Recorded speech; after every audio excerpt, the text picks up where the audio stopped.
ഈ ഗവൺമെന്റ് അധികാരത്തിൽ നിന്ന് ഇറങ്ങി പുതിയ ഒരു ഗവൺമെന്റ് ചുമതല ഏറ്റെടുക്കുന്ന സമയത്ത് കേരളത്തിന്റെ സാമ്പത്തിക സ്ഥിതി അദ്ദേഹം കരുതുന്നത് പോലെ അപകടകരമായ അവസ്ഥയിലേ അല്ല എന്ന് മാത്രമല്ല, മെച്ചപ്പെട്ട അവസ്ഥയിലാണ് എന്നുള്ളത് പറയേണ്ട ഒരു ഉത്തരവാദിത്വം എനിക്കുണ്ടോ എന്നുള്ളതുകൊണ്ടാണ് ഞാൻ വിളിച്ചത്. നമസ്കാരം.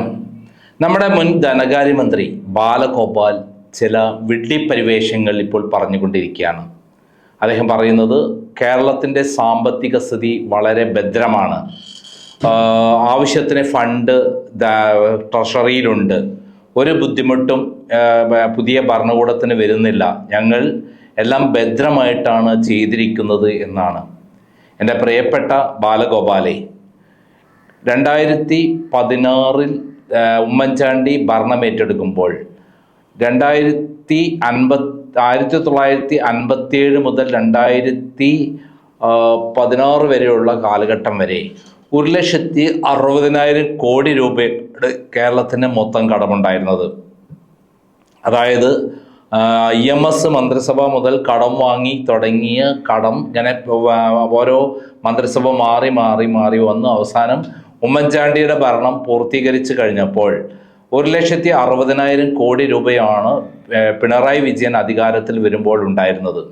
അതായത് കേരളത്തിലെ ഏറ്റവും വലിയ സുവർണ കാലഘട്ടം എന്ന് പറയുന്നത്, വികസനങ്ങളുടെ പറുദീസ തന്നെ തുറന്നിട്ടുള്ളത്, കേരളത്തിൻ്റെ വികസന പാതയിലേക്ക് വൻ കുതിച്ചുകയറ്റം ഉണ്ടാക്കിയിട്ടുള്ളത് ഉമ്മൻചാണ്ടിയായിരുന്നു. നമുക്കറിയാം, എറണാകുളത്ത് മെട്രോ റെയിൽവേ അതിപ്പോൾ വലിയ ലാഭത്തിലോടുന്ന ഒരു പദ്ധതിയാണ്. ജനങ്ങളുടെ ഏറ്റവും അധികം ആഗ്രഹം പൂർത്തീകരിച്ച ആ പദ്ധതി വീണ്ടും വീണ്ടും ഡെവലപ്പ് ചെയ്തുകൊണ്ടിരിക്കുകയാണ്. ഇനി പുതിയ ഫണ്ടിൻ്റെ ആവശ്യമില്ല, കാരണം ഇവിടെ നിന്ന് കടമെടുത്താൽ പോലും ഇവിടെ നിന്ന് വീട്ടാൻ പറ്റും. ഇപ്പോൾ അത് തൃക്കാക്കരയ്ക്കും പിന്നീട് അത് അങ്കമാലിയിലേക്ക്, അതായത് എയർപോർട്ട് വരെ ഈ മെട്രോ ട്രെയിൻ നീട്ടാനുള്ള പദ്ധതികൾ വരികയാണ്.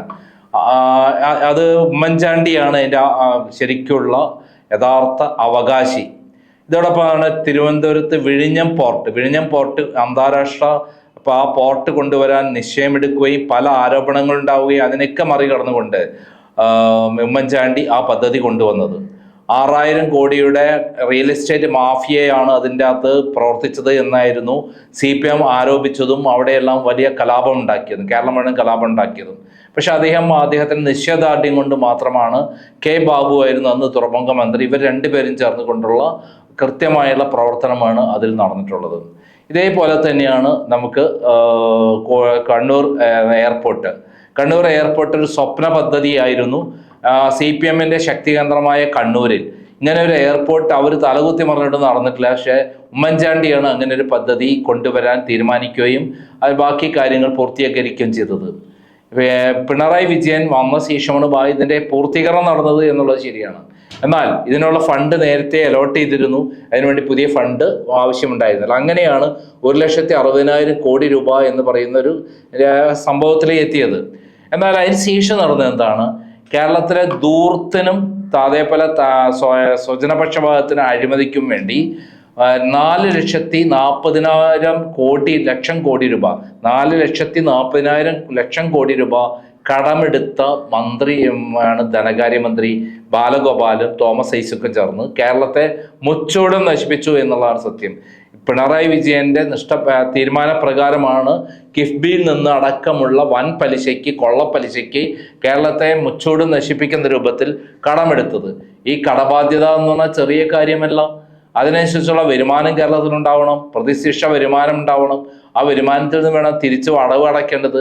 എന്നാൽ തലയും വാലും ഇല്ലാതെ ഇഷ്ടം പോലെ ഓരോ സാലറി വർദ്ധിപ്പിച്ചും ധൂർത്ത് നടത്തിയും പിണറായി വിജയന്റെ ക്ലിഫ് ഹൗസ് കോടികൾ ചെലവഴിച്ച് നവീകരിച്ചും പിണറായി വിജയൻ 41 വണ്ടി കാറിന്റെ സഹായത്തോടെ യാത്ര ചെയ്തും അതേപോലെ ഹെലികോപ്റ്റർ യാത്ര ചെയ്തും അങ്ങനെ കേരളത്തെ എവിടേക്ക് ഏതൊക്കെ ഉന്നതരായ ആളുകളെ നിയമിക്കുന്നതിന് കോടികൾ അവർക്ക് നൽകിയും അങ്ങനെയൊക്കെ കേരളത്തെ മുച്ചൂടും നശിപ്പിച്ചിട്ടാണ് പിണറായി വിജയൻ 4,40,000 കോടി രൂപ കടമെടുത്തത്. അതായത് മൊത്തം 6 ലക്ഷം രൂപ 2026 പിണറായി മന്ത്രിസഭ മാറുമ്പോൾ കടമാണ്. ഇത്തരം കടം വെച്ച ശേഷം ഈ കടത്തിൽ കെട്ട പൈസയാണ് ഇപ്പോൾ ട്രഷറിയിലുള്ളത്. ഈ പണം അവിടെ ഉണ്ട്, ഇനി ധൈര്യമായിട്ട് പ്രവർത്തിക്കാമെന്നാണ് ധനകാര്യമന്ത്രിയായ ബാലഗോപാൽ പറഞ്ഞത്. ആ ബാലഗോപാൽ പറഞ്ഞ ചില കാര്യങ്ങളാണ് തുടക്കത്തിൽ തന്നെ കൊടുത്തിട്ടുള്ളത്. അതായത് ബാക്കി പൂർണ്ണമായി അദ്ദേഹം പറയുന്നത് കേട്ട് കഴിഞ്ഞാൽ അമേദ്യത്തിൽ മുക്കിയ ചൂല് കൊണ്ട് തല്ലേണ്ട ഒരാളാണ് ഈ ധനകാര്യമന്ത്രി എന്ന് മനസ്സിലാക്കും. അതായത് 6 ലക്ഷം കോടി രൂപയിൽ കേരളത്തെ മുക്കിക്കൊന്ന ശേഷം ഈ പറയുന്ന മന്ത്രി പറയുകയാണ് നമുക്ക് ഇവിടെ ആവശ്യത്തിന് ഫണ്ട് നമ്മുടെ ട്രഷറിയിലുണ്ട് എന്ന്. നാണമില്ലേ ഈ മന്ത്രിക്ക് എന്നുള്ളതാണ് ചോദിക്കാനുള്ളത്. കാരണം കേരളത്തെ ഇത്രയധികം നശിപ്പിച്ചുള്ള ഒരു ധനകാര്യമന്ത്രി വേറെ ആരെങ്കിലും ഉണ്ടായിട്ടുണ്ടോ എന്ന് സംശയമാണ്. സത്യത്തിൽ ധനകാര്യമന്ത്രിയല്ല, പിണറായി വിജയനാണ് ദൂരത്തിന് വേണ്ടി ഇത്രയധികം കാര്യങ്ങൾ നടത്തിയിട്ടുള്ളത്. കേരളത്തെ എങ്ങനെ മുച്ചോട് നശിപ്പിക്കാം എന്നുള്ളതിന് ഏറ്റവും വലിയ തെളിവാണ് ഈ 10 വർഷത്തെ ഭരണം.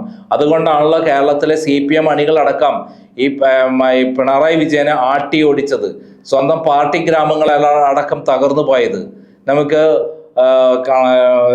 പിണറായി വിജയൻ ഈ ധനകാര്യമന്ത്രി ബാലഗോപാൽ പറഞ്ഞ പത്രസമ്മേളനത്തിൽ പറഞ്ഞ കാര്യങ്ങൾ പൂർണ്ണമായി കേൾക്കാം.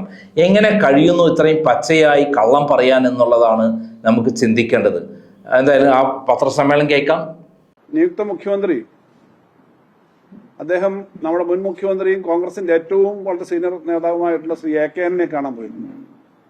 അപ്പൊ അദ്ദേഹം പറഞ്ഞു കേരളം 2001 അദ്ദേഹം മുഖ്യമന്ത്രി ആയിരുന്ന കാലത്തുള്ളതിനേക്കാളും വല്ലാത്തൊരു അവസ്ഥയിലാണ്, വല്ലാതെ പാപ്പരായിരിക്കുകയാണ്. അപ്പൊ അദ്ദേഹം ആദ്യം പറഞ്ഞത് നിങ്ങൾ ആരും ശ്രീ സതീശനോട് കൂടുതൽ കാര്യങ്ങളൊന്നും ചെയ്യാൻ പറയരുത്. എന്നിട്ട് ഒരു ഉപദേശം കൊടുത്തു, നിങ്ങൾ കാര്യങ്ങളൊന്നും ആവശ്യമില്ലാതെ ചെയ്തു കളയരുത്, വല്ലാത്ത കുഴപ്പത്തിൽ ചെന്ന് ചാടും, അതുകൊണ്ട് കുറച്ച് സമയം കൊടുക്കണം. ആദ്യമേ ഇതെല്ലാം ചെയ്തു കഴിഞ്ഞാൽ അദ്ദേഹത്തിന്റെ ഭരണത്തിന്റെ എക്സ്പീരിയൻസ് വെച്ചായിരിക്കും, ചെയ്തു കഴിഞ്ഞാൽ അപകടത്തിലാവും, അതുകൊണ്ട് ജനങ്ങൾ കുറെ കയ്പുനീര് കുടിക്കേണ്ടി വരും എന്നാണ് അദ്ദേഹം പറഞ്ഞത്. അദ്ദേഹം പറഞ്ഞതിനെ സംബന്ധിച്ചല്ല ഞാൻ പറയുന്നത്, അതിന് ഉപോത്ബലകമായി അദ്ദേഹം പറഞ്ഞ കാര്യങ്ങളുണ്ട്. അത് കേരളത്തിലെ സർക്കാർ 2001 അദ്ദേഹം അധികാരത്തിൽ വന്നപ്പോഴും ഇതുപോലെ ഞാൻ പ്രതീക്ഷിച്ച് കുറെ കാര്യങ്ങൾ ചെയ്തു, അവസാനം എല്ലാം ചെയ്യാൻ പറ്റിയില്ല, വല്ലാത്ത ബുദ്ധിമുട്ടിലായി. അതുപോലെ ഇപ്പോഴും ആണ് എന്നാണ് അദ്ദേഹം ധരിക്കുന്നതെന്നാണ് അദ്ദേഹത്തിന്റെ പറച്ചിൽ നിന്ന് വ്യക്തമായത്. 2001 കാര്യങ്ങളെ സംബന്ധിച്ചോ അല്ലെങ്കിൽ അതിന് പിന്നെയുള്ള കാര്യങ്ങളെ പറ്റിയും ഞാൻ പറയുന്നില്ല.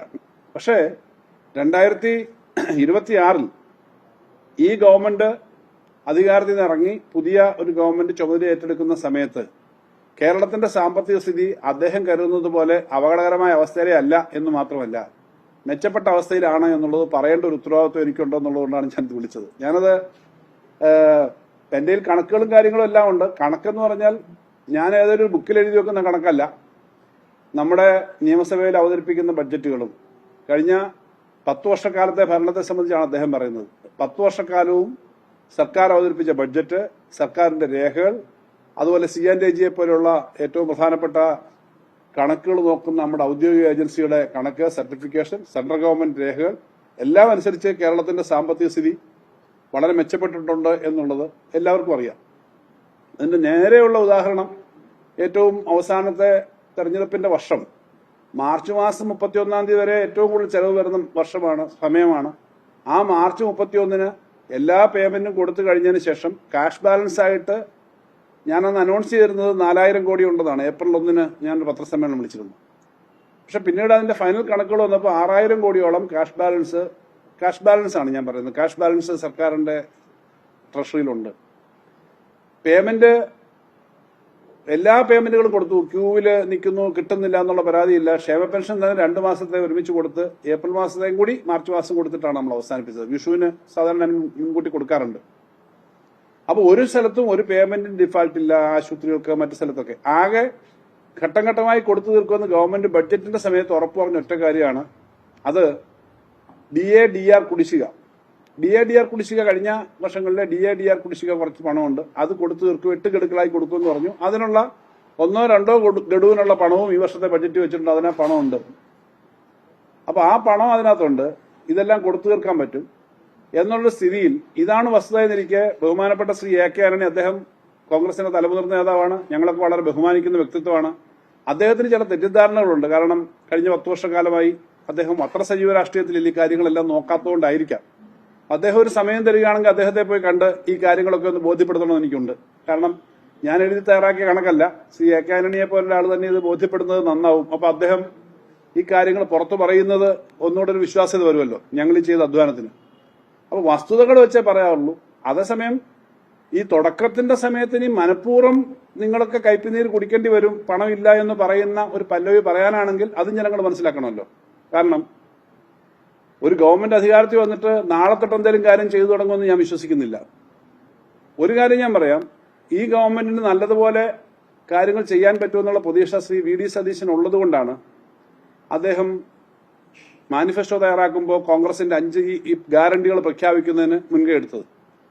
അദ്ദേഹം കഴിഞ്ഞ 25 വർഷക്കാലമായി മെമ്പറാണ്. ധനകാര്യ കാര്യങ്ങൾ ഏറ്റവും നന്നായി നോക്കുന്ന ആളാണ് നമ്മുടെ നിയുക്ത മുഖ്യമന്ത്രി. അപ്പോൾ ധനകാര്യ കാര്യങ്ങൾ നോക്കി ഫിനാൻഷ്യൽ പൊസിഷൻ ബെറ്റർ ആണ് എന്നുള്ളത് കൊണ്ട് തന്നെയാണ് ഈ ഗ്യാരണ്ടികൾ പറയാനുള്ള ഒരു ധൈര്യം വന്നത്. ആ ഗ്യാരണ്ടികളെ കണക്ക് വെച്ചാൽ, കാരണം ഞാനല്ല വേറൊരാളായാലും ധനകാര്യ വകുപ്പ് കൈകാര്യം ചെയ്യുന്ന ആളുകളുടെ കയ്യിലുള്ള നോട്ട് പുസ്തകത്തിൽ മാത്രം എഴുതുന്ന ഈ കണക്ക് ട്രഷറി ഒക്കെ പബ്ലിക് അക്കൗണ്ട് എല്ലാം നമ്മുടെ പൊതു സുതാര്യമായ കാര്യമാണ്. അപ്പൊ അതെല്ലാം ചെയ്യാമെന്ന് ഉറപ്പുള്ളത് കൊണ്ട് തന്നെയാണ് അദ്ദേഹം പറഞ്ഞത്. അതിന്റെ മറുവശം ഞാൻ പറയട്ടെ, ഞങ്ങള് ഈ തെരഞ്ഞെടുപ്പ് കഴിയുമ്പോൾ അധികാരം വിട്ടൊഴിഞ്ഞ് അല്ലെങ്കിൽ ഞങ്ങൾ പരാജയപ്പെടുമെന്നും UDF വരുമെന്നും ധരിച്ചവരല്ല.